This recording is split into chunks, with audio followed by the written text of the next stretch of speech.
Baie dankie aan die musiekspan vir oggend se begeleiding ook. Ek wil hê jy moet net vir 'n paar oomblikke gou stil word en jou oë toemaak. Nou wil ek vir jou 'n vraag vra.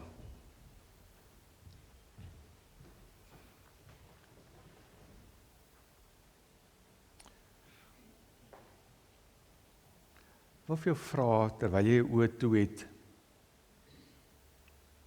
Wie is God vir jou? Hoe dink jy, hoe lyk hy? Hoe is hy?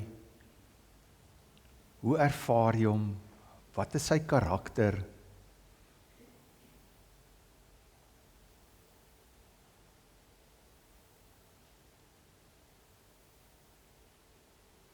Dankie. Sien, want ek en jy leef in 'n wêreld, en ek en jy leef in 'n wêreld met klomp uitdagings. Daar's altyd uitdagings.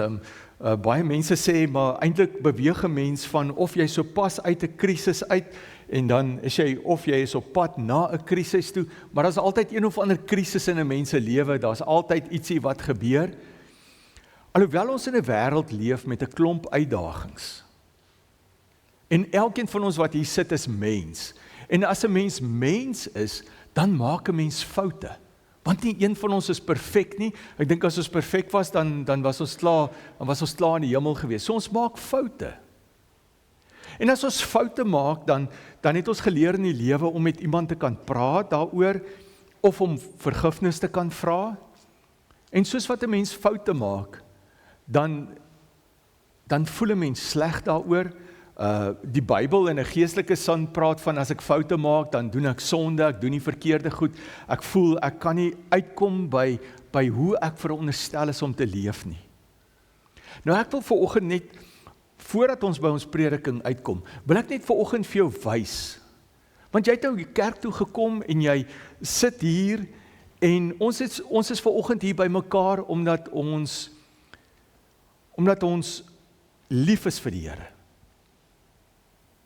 Omdat dit wat God vir jou sê belangrik is. En omdat jy verder geestelik wil groei. Maar nou maak 'n mens foute. En ek wil net vanoggend gou-gou vir jou wys, wie is die Here wat ek en jy aanbid? Wie is hy? Want elkeen van ons het 'n persepsie van hom, maar kom ons kyk net wat sê die woord vir ons, wie is hy? In die lig van Hebreërs 13 wat ek as fotum gelees het ons geleer of gehoor vanoggend dat hy is 'n Here wat Jesus Christus uit die dood uit opgewek het. Hy is 'n Here wat die beste vir jou wil gee, sodat die beste in jou na vore kan kom. Hy sien altyd die potensiaal in jou raak. Hy is die ene wat jou toerus met 'n klomp goed. Nou hier, 'n baie besonderse psalm is Psalm 103. En ek wil net vir ons lees daarvan vers 8 tot en met vers 12. Hy sê vir ons in daardie psalm, barmhartig en genadig is die Here. Lankmoedig en vol liefde. Kom ons staan net gou daar stil. As jy teruggaan na Exodus toe, en Exodus 34 waar die Here self vir Moses kom sê wie hy is. Waar die Here self vir Moses kom sê, Moses, dis wie ek is, dis my karakter. As jy met my te doen kry jy met hierdie tipe mens te doen. Jy weet mos, as ons met mense te doen kry, elkeen het maar sy persoonlikheid en sy karaktereienskappe, so mense verskil. So as jy met die Here te doen kry, dan is hy hierdie, wat die Here toe vir Moses kom sê in Exodus 34 vers 6, sê hy vir hom, terwyl hy by Moses verbygaan, want hy het hom ons so toegehou in die rotskeer, né? Roep die Here, ek, die Here, is die barmhartige en genadige God, lankmoedig, vol liefde en trou. En dis wat ek vanoggend vir jou wil sê, dis wie die Here is. Dis die Here wat ons hier by mekaar gebring het. Dat hy lankmoedig is, dat hy genadig is, dat hy barmhartig is, dat hy vol liefde en trou is. Wat 'n verskil maak dit aan my en jou, dat hy so is. Hoor wat sê die psalmdigter verder. As ek en jy foute maak, wat ons maar doen. Hy sê, hy sal ons sondes nie bly toereken, en nie vir ewig toornig bly nie. Hy handel met ons nie volgens ons sondes nie. Hy vergeld ons nie vir ons ongeregtighede nie. Hoekom? Want so groot as die afstand tussen die hemel en die aarde is, so groot is sy liefde vir die wat hom dien. So ver as die ooste van die weste af is, so ver verwyder hy ons oortredinge van ons af. Soos die Vader hom ontferm oor sy kinders, so ontferm die Here hom oor die wat hom dien. So hoor jy vanoggend dat die Here homself oor jou ontferm. Want sy karakter is ene wat genadig is. Sy karakter is dat hy jou ongelooflik lief het. So maak nie saak wat jy in hierdie week gedoen het nie. En as 'n mens mooi gaan kyk in die Ou Testament, is dit geweldig interessant, want in die Ou Testament sê die Here altyd, voordat daar iets groots gebeur, kan jy gaan lees, voordat die volk deur die Jordaanrivier gegaan het, voordat hy vir hulle die 10 gebooie gegee het, voor die uittog uit Egipte uit, moes die volk hulle afsonder, moes hulle voor die Here eintlik verootmoedig het, om te sê, Here, hier is ek, was my skoon, maak my rein, sodat die volheid van die Here kan funksioneer. Ek weet nie hoe was jou week gewees nie. Dalk was daar foute, dalk het jy striwelinge met iemand, of wat ook al. Maar al wat ek vanoggend vir jou kan sê, hier is die karakter van die Here. Dat hy is lankmoedig. Hy vergewe jou. Hy spreek jou vry. En mag jy dit ervaar vanoggend. En ek wil vir jou 'n paar oomblikke van stil gebed gee, dat jy net vir die Here kan sê, Here, hier is ek. Kom reinig my, kom was my skoon, kom maak my nuut, sodat ek, wanneer ek na die woord luister, dat ek met volle oorgawe dit kan luister. Kom ons word vir 'n paar oomblikke stil.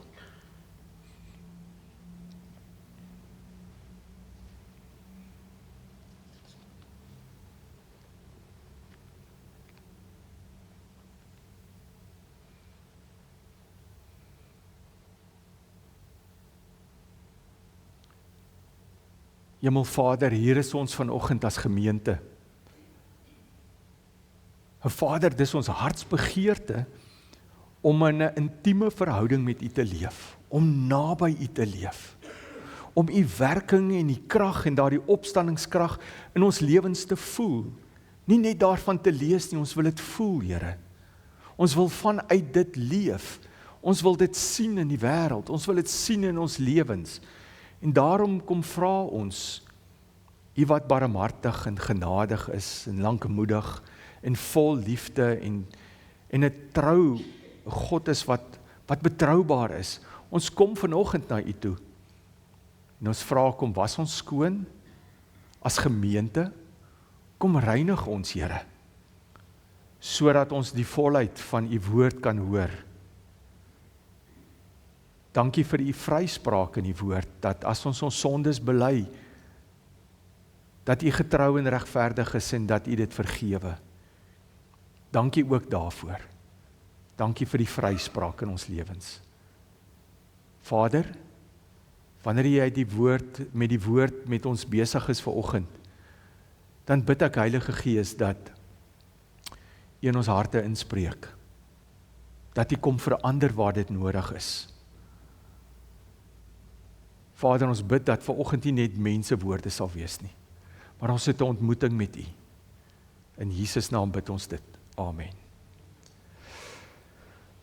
Vanoggend as jy jou Bybel saamgebring het, ons skriflesing is daar uit die Evangelie van Johannes. Ons is so in lydenstyd en die teks is ook op die bord en ons gaan saam lees daar by vers 25 af, van vers 25 af, tot en met vers 27. By die kruis van Jesus het hy ook nog sy moeder en sy moeder se suster en Maria, die vrou van Klopas, en Maria Magdalena gestaan. Toe Jesus sy moeder sien en die disipel vir wie hy baie lief was, dis nou Johannes, né? Wat daar by haar staan, sê hy vir haar, daar is u seun. Daarna sê hy vir die disipel, daar is jou moeder.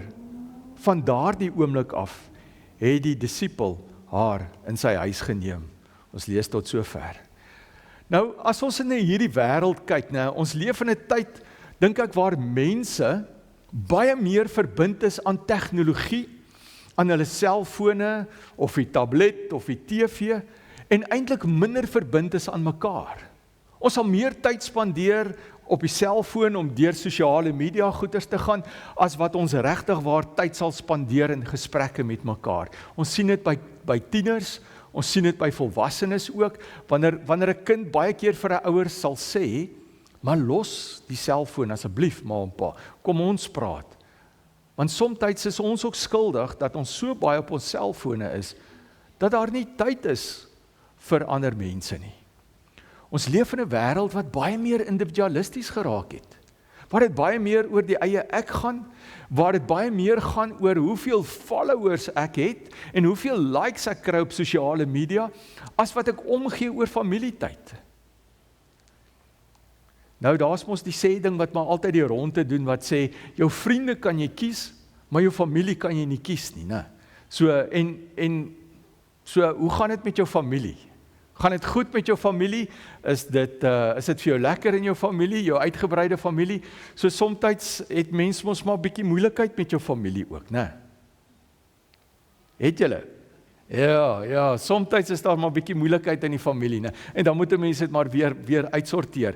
So, maar mens het jou familie nodig. Ek en jy kan nie leef sonder 'n familie nie. Baie keer dink 'n mens kan leef sonder 'n familie, maar nee, mens kan nie. Bill Owens skryf die volgende, hy sê, families are the tie that reminds us of yesterday, provides strength and support for today, and gives us hope for tomorrow. So 'n familie bind jou saam, dis waar jy ook 'n stuk van jou identiteit gekry het, waarin jy opgegroei het. Party van ons is skaam vir ons families, ander is baie trots op die familie, hoe ook al.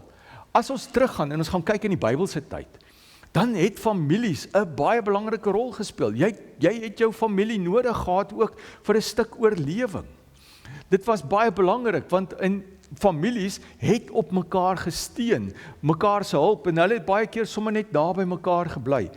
As jy in die Ou Testament gaan, dan kry jy mos die stamme, die 12 stamme, en jy het al gelees in die Bybel praat hulle van familiehoofde.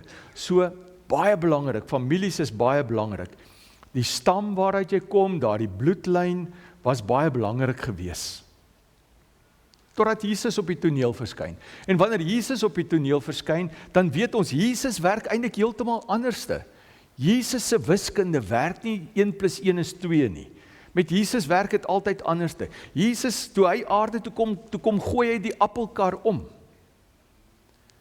En wanneer Jesus oor familie praat, dan is dit heeltemal anderste. Radikaal anderste. En dit sien ons by 'n gedeelte soos daar in Markus 3, wanneer Jesus praat. Nou, Jesus was baie besig gewees, want toe hy met sy bediening begin, het hy baie mense rondom hom gehad. Hy het baie mense geïnspireer, en as hy iemand genees, dan vertel hulle vir ander, en so kom daar net al hoe meer mense. In so mate dat daar eintlik nie meer tyd was vir homself nie. En dit kan jy agterkom as jy na die verskillende evangelies kyk, dat sy tyd was kosbaar, maar hy het so baie gegee vir ander.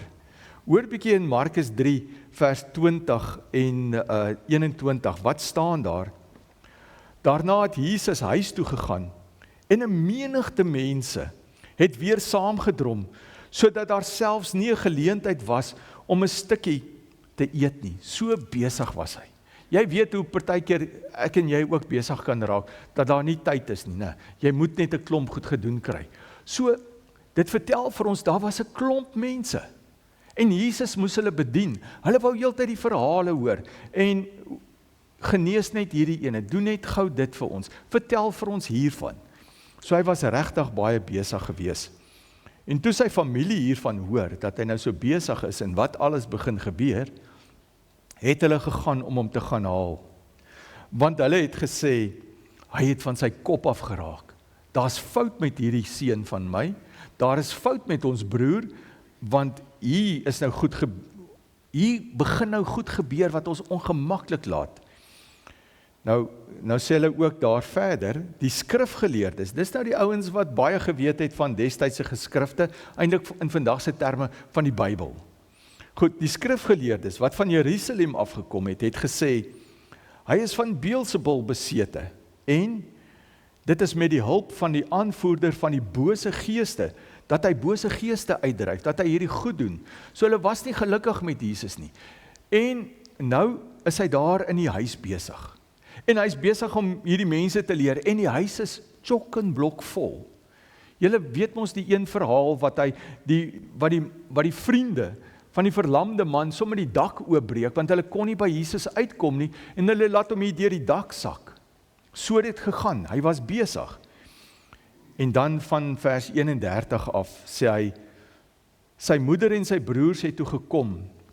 Hulle het buite bly staan, en 'n boodskap na hom toe gestuur, om hom te roep, want so vol was dit, hulle kon nie in die huis gaan waar hy is nie. 'n menigte mense het rondom hom gesit. Hulle sê toe vir hom, kyk, u moeder en u broers en u susters, daar buite soek u. Jou familie soek jou, Jesus, gaan asseblief uit. En hoor wat sê Jesus, hy sê 'n snaakse ding. Hy sê 'n ongehoorde ding wanneer dit kom by familie. Maar hy sê vir hulle, wie is my moeder en my broers? Vra hy vir hulle daar. Hy het die mense aangekyk wat in 'n kring om hom sit en gesê, hier is my moeder en my broers. Hier, julle wat hier rondom my sit, julle is my moeder, julle is my broers. Elkeen wat die wil van God doen, is my broer en my suster en my moeder. Elkeen wat die wil van God doen. So net daar in daardie huis, kom keer hy dit om en kom praat hy anderste hieroor. Nou kom ek skuif jou van hierdie toneel af, gou na 'n ander toneel toe. Dis 'n warm Vrydagmiddag, dis warm, mense drom saam, dis chaos. Mense drom saam soos 'n klomp vliee, en dis sommige skree, ander huil. Maar is 'n samedromming, en intussen al daai mense is van die belangrikes daar. Daar's 'n spul soldate daar. Daar is fariseërs en skrifgeleerdes, daar's priesterhoofde. Al die sogenaamde who's who is daar vir hierdie een groot geleentheid. Dit wat hulle altyd wou regkry, is besig om te gebeur. En dis om Jesus Christus, wat homself die Christus noem, om hom te kruisig. En van Jesus se volgelinge, die disippels het koers gekies. Hulle is bang, hulle is nie daar nie, hulle sien wat is hier besig om te gebeur. En al wie daar rondom die kruis éventueel is Maria, sy ma. Sy ma se suster, die vrou van Klopas, Maria Magdalena, en dan een disipel, en dis Johannes wat daar rondom daardie kruis is. Dis wie daar is van sy groepie mense. Verder is dit vreemdelinge en nuuskieriges wat daar is. En sy eie mense wat nie kan glo dat hierdie rabbi, hy wat net vir almal wou goed doen, almal se belange op die hart gedra het. Hy wat dit wat ons gelees het van wie God is, dat hy barmhartig is en genadig is en lankmoedig is. Hy wat hierdie hartklop kom uitleef het. Dat hierdie ander mense om nou kruisig. En dat hy nog meer saam met 2 misdadigers daar gehang, aan die kruis gehang word. En dis in hierdie oomblik, wanneer hy daar aan die kruis hang, wat hy nie aan homself dink nie. En dis die wonderbaarlikste momente, is wanneer hy aan die kruis hang, wanneer hy wat onskuldig is aan die kruis hang, dan dink hy nie aan homself nie. Want wat doen hy? Hoe kom ons dit agter? Hy het hierdie onselfsugtige woorde, die eerste woorde van die kruiswoorde wat hy sê is, Vader, vergewe hulle, want hulle weet nie wat hulle besig is om te doen nie. En dan verander die gesprek na die ouens wat langsom aan die kruis is. En hy voer gesprek met hulle, en alhoewel hulle hom spot, en die een se gesindheid begin verander, dan spreek hy genade uit, dan sê hy, vandag sal jy saam met my in die paradys wees. Stuk genade wat hy uitspreek. En toe die nuuskieriges weg is, toe hulle gesien het wat hulle wou sien, en almal is weg, bly daar 'n handjievol mense daar rondom aan die voet van die kruis oor. 'n Handjievol mense. En dan hang die oudste seun hang aan die kruis. Die oudste seun wat eintlik vir sy ma moes sorg. Want dit was die oudste seun se taak. Maar wat doen Jesus terwyl hy aan die kruis hang? Weereens 'n stuk omgee. Hy spreek daar eintlik 'n lewende testament uit en hy sê daar, spreek hy woorde uit, daar aan die kruis, om vir sy ma te sorg, want hy sien sy ma kry swaar. Daardie woorde wat Simeon uitgespreek het in Lukas 2 vers 33 tot 35, wat Simeon eintlik 'n profetiese uitspraak gemaak het, wat vir Maria gesê het, 'n swaard sal deur jou siel gaan. Hierdie kind gaan die oorsaak wees dat daar eintlik 'n swaard deur jou siel sal gaan. Terwyl hy sy ma daar sien, besef hy moet iets doen aan hierdie omstandighede, want wie gaan nou vir sy ma sorg? Dit was sy verantwoordelikheid as oudste seun. En net daar aan die kruis, sê hy vir haar, met Johannes wat daar staan, sê hy vir haar, daar is u seun. Daar is u seun. En dan sê hy vir Johannes, daar is jou moeder. Sorg vir mekaar. Julle word nou familie van mekaar. Daar aan die voet van die kruis word 'n nuwe familie gebore. Dit wat Markus 3 vers 31 tot 35 gesê het, wanneer Jesus daar tussen die mense was, en hy sê, wie is my broers en susters? En hy sê vir hulle, maar dis julle wat hier rondom my sit, wat die wil van God doen. Julle is my broers en susters. Julle is my familie. En daar aan die kruis kom bevestig hy dit wat hy daar gesê het, deur vir Johannes en Maria nou te sê, julle is nou familie van mekaar. Julle moet vir mekaar sorg. En aan die voet van die kruis word 'n nuwe soort familie eintlik gebore. 'n Familie wat nie deur genetika aan mekaar gebind is nie, maar 'n familie wat deur die bloed van Christus, omdat ons in Christus glo, aan mekaar verbind is. So eintlik gebeur daar iets bonatuurliks by die kruis. Maria verloor 'n seun, maar sy kry ook weer 'n seun by. Johannes kry 'n moeder by. En wat gebeur daar? Die kerk kry 'n voorbeeld. Die gemeentes kry 'n voorbeeld. Want ons verbondenheid in geloof aan Christus maak ons familie. Hoor mooi. Omdat jy vandag sê, as jy vandag sê, ek is wedergebore, dan sê die woordjie wedergebore, jy is uit God uitgebore. God het jou kom verander. Jy het nou as dit ware God se DNA in jou. En hy sê, met elkeen wat dit so is, hulle wat die wil van my Vader doen, hulle wat weergebore is, hy sê, hulle word familie. So as jy vanoggend hier sit en jy sê, maar ek is weergebore, dan wil ek vir jou sê, dan is ons familie van mekaar. Dan is ons broers en susters van mekaar. Dit is wat die woord sê. Dis nie wat een of ander slim ou sê nie. En dit gebeur ons verbondenheid aan die kruis. So God kom red ons uit iets, dit wat Kolossense sê. Kolossense sê, hy red ons hier uit die verlorenheid, uit die donker uit die wêreld uit, kom vat hy jou, en hy bring jou na die heerskappy toe, na 'n nuwe heerskappy toe, en hy maak jou deel van die koninkryk van God. En met elkeen wat hy dit doen en deel maak van die koninkryk van God, sê hy, julle is nou my kinders. Julle word familie. Nou kom ek vat jou na 'n gedeelte toe. As jy jou Bybel hier het, dan wil ek jou graag na 'n gedeelte toe vat in Efesiërs. In Efesiërs 2 sê dit so mooi. Sê dit so mooi. As julle vir my daai skets kan opsit van die kruis met die strepe asseblief. Kyk gou-gou na daardie skets.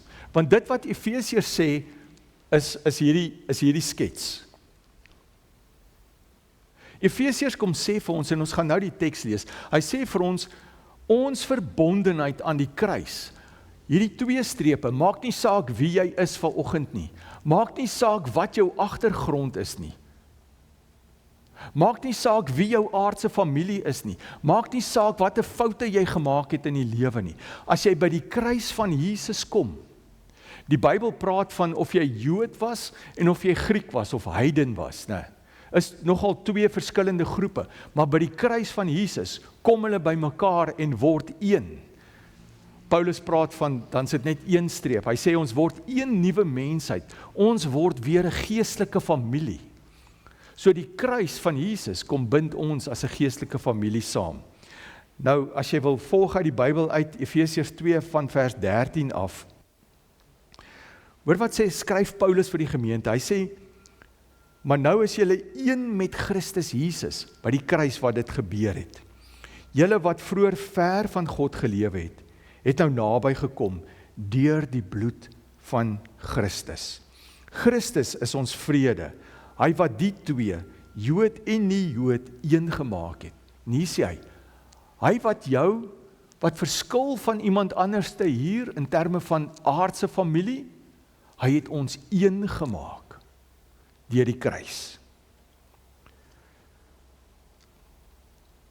Hy sê, hoe het hy dit gedoen? Deur sy liggaam te gee, het hy die vyandskap afgebreek, wat vroeër soos 'n muurskeiding gemaak het, sodat daar eenheid kan wees. Die wet van Moses, met al sy gebooie en bepalings, het hy opgehef, en deur vrede te maak, het hy in homself die 2, Jood en nie Jood, tot een nuwe mensheid verenig.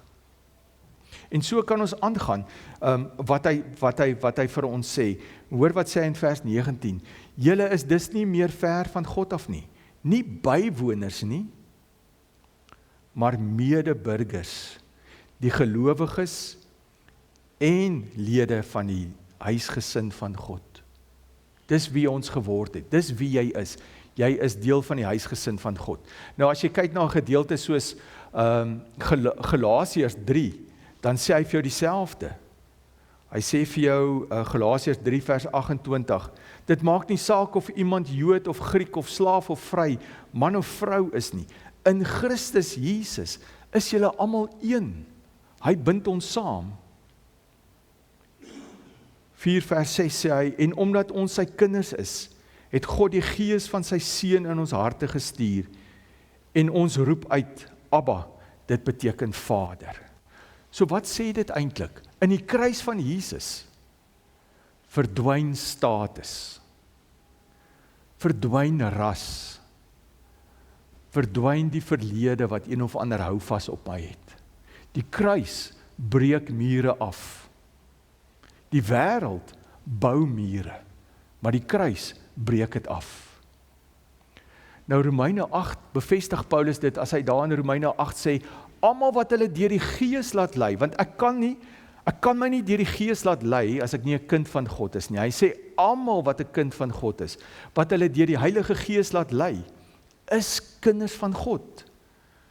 Die Gees wat ons ontvang het, sê hy, help ons om te spreek wat? Vader, Abba Vader. En dan weet ek is deel van die huisgesin. Ek wil vanoggend vir julle sê, NG Witrifuur, ons is 'n geloofsfamilie. Ons is saamgebind deur die kruis van Jesus Christus. Deur niks anders te nie. Die kruis bind ons saam. Dis hoekom ons hier by mekaar is. En dit moet ons uitleef. Dis hier in 'n geloofsfamilie waar ons vir mekaar bid. Dis hier in 'n geloofsfamilie waar ons mekaar bemoedig. Want ons vorm 'n nuwe familie. Wat het hy vir Johannes gesê? Hy het vir Johannes gesê, neem maar in as jou ma, so sorg vir haar soos jou ma. Nie met voorwaardes nie, onvoorwaardelik. So as ons as NG Witrifuur hier saam is, dan bid ons onvoorwaardelik vir mekaar. Ons bemoedig mekaar onvoorwaardelik. Ons ondersteun mekaar onvoorwaardelik deur barmhartigheid uit te leef. Daardie karaktereienskappe van God moet sigbaar word in ons lewe, hier binne die gemeente. Dis ons familie. Ons gee hier om vir mekaar. Hier wys ons ook mekaar tereg in liefde. Hier vergewe ons ook mekaar. Dis wat 'n familie, dis wat 'n huisgesin doen, vir 'n gesonde huisgesin. En hy sê, maar dis wat ons moet doen hier, omdat Christus dit vir jou gedoen het. Kolossense 3 vers 13 en 14 sê, ons vergewe mekaar. Ons moet in liefde saamleef. Hoekom is dit in liefde saamleef 'n familie? Hy sê, want dan kan die wêreld daar buite sien dat julle disippels van my is, dat julle kinders van my is. En dis wat hier gebeur. Ons vier saam 'n maaltyd, saam nagmaal. En weet julle wat sê mooi daarvan? In Openbaring 7 vers 19, dan sê hy, wanneer Johannes die openbaring kry van wat in die hemel gebeur, hoor wat sê hy? Openbaring 7 vers 9. Hierna het ek 'n groot menigte gesien, wat niemand kon tel nie. Hulle was van elke nasie, stam, volk en taal, en het voor die troon van die lam gestaan. Hulle het wit klere aangetree, en daar was palmtakke in hulle hande. Wie's dit? Dit gaan ek en jy wees. Hier is ons familie, hier is ons familie, en saam in die hemel gaan ons ook familie wees. Daar in die troonsaal van God. En familie wees beteken dat jy behoort. Waar behoort jy? Jy behoort in NG Witrifuur.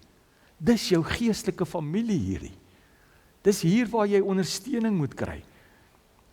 Dis hier waar jy 'n verskil maak. Dis hier waar jy 'n geleentheid het om dit wat die gawes wat vir jou gegee is, om dit ook uit te leef. Is hier waar jy voluit kan leef. Is hier waar jy net jouself kan wees. Dis hoekom hierdie eintlik die plek is waar ons maskers moet afhaal en net onsself kan wees in Christus. Hier leer ons om te dien. Ek wil jy moet gou rondom jou kyk. Kyk gou na die mense. Kyk agtertoe, oralste. Dis jou familie. Hierdie is jou broers en susters. Wel, of jy daarvan hou of nie. Nee. Dalk het jy al soos die Engelsman sê, al 'n scrap opgetel met iemand. Nee. Dit gebeur in families, nee. Wat doen ons? In die geestelike familie vergewe ons mekaar. In die geestelike familie gaan dit oor Christus. Gaan nie oor die eie ek nie. Hier sterf eie ek, en hy sê ons is 'n geestelike familie. En hier is jou broers en susters. En daarom moet ons dit omarm. En met alles wat God vir jou gegee het, begin dit net leef. Maak hierdie 'n ruimte om na uit te sien, om na 'n Sondag te kom, want dis waaroor dit gaan, om jou geestelike familie te sien. Ek wil afsluit met 'n gedig. Nie deur bloed alleen verbind, maar deur genade saamgesnoer. Nie net van wat ons deel, maar 'n Vader wat ons roep. Ons het mekaar nie gekies nie. Hy het ons by mekaar gebring. Uit verskillende paaie en verhale het een gees 'n koor laat sing. Wanneer een val, dra ander. Wanneer een huil, bid almal saam. Ons tafel is wyer as mure. Ons erfenis dra Jesus se naam. En eendag saam voor die troon se lig sal ons hom prys van geslag tot geslag. Geestelike familie, deur God self gebou, vir ewig verbind in hemelse trou. Kom ons sluit die oë. Vader, baie dankie dat U vir ons kom wysheid uit die woord uit, dat ons deel vorm van 'n nuwe familie, 'n geestelike familie. Dankie vir die familie van Witrifuur. Dankie dat ons vir mekaar kan bid, en dankie dat ons hier ons gawes kan uitleef. Dankie Here dat U regtig waar omgee vir hierdie familie. En is my gebed, Vader, dat U hierdie familie vashou. Dat U U drome in hierdie familie sal laat waar word. Dat U 'n opgewondenheid sal skep in hierdie familie. Dat U hulle sal help om mooi te kyk na mekaar. Dat U hulle sal help om al hoe meer te word wat U in gedagte vir hulle het. Leer ons om te vergewe. Leer ons om lief te hê. Leer ons om te vertrou. Leer ons om ons oë gerig te hou op U. Vader, ek bid vir elkeen wat deel is van hierdie geloofsfamilie, dat U saam met hulle sal wees, dat U met elke individu sal praat, en dat U grootheid en U opstandingskrag in elkeen na vore sal kom. Ons loof en prys U vir die geestelike familie. In Jesus naam bid ons dit. Amen. Jy het ook nou geleentheid vir die opneem